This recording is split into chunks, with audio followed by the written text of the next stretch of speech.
I helped a client. Her husband was very ill with cancer. He didn't want to deal with having a will or doing anything along those lines. He told his spouse that she would get everything, but the problem is that that was not his first marriage. So while he wanted his spouse to get everything, what ended up happening is a child from a prior marriage ended up with half of the assets. And that was a shock to the spouse, for sure.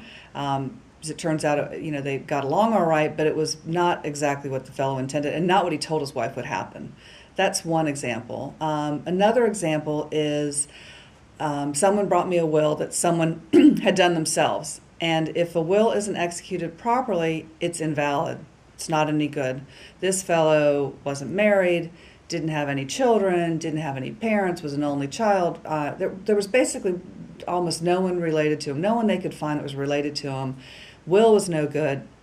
So Florida law eventually got those monies to the state of Florida. Again, not what this fellow wanted. He had listed his friends, he had a significant amount of money, and he wanted his friends to get it, and they got none of it. So it was a very unhappy circumstance.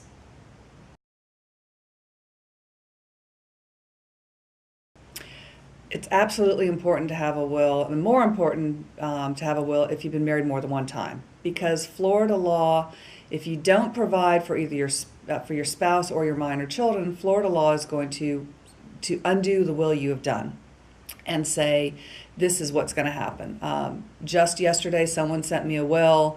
The person signed the will about a year before they got married. Person since got married, has children from a first marriage, no children with the second spouse. The will that is getting filed with the court shows that the second spouse gets no money, no assets at all, but that's not what Florida law will provide. It's a legal term called pretermitted spouse, which doesn't really matter, but what it does say is the spouse is going to end up with 50% of the estate, even though the deceased person didn't really want that person to get it. But the law says that, and the person didn't go back up and update their documents after they got married and didn't specifically say, I do not want to provide for my second spouse.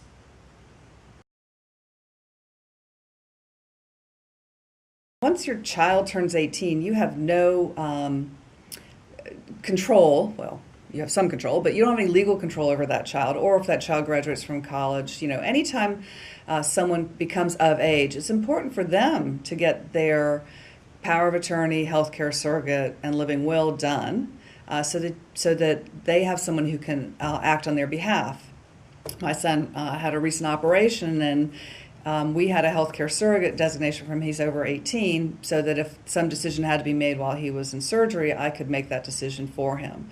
So it's important as a college graduate or even anybody over the age of 18 that you set up powers of attorney, healthcare surrogates, and a living will if you want one.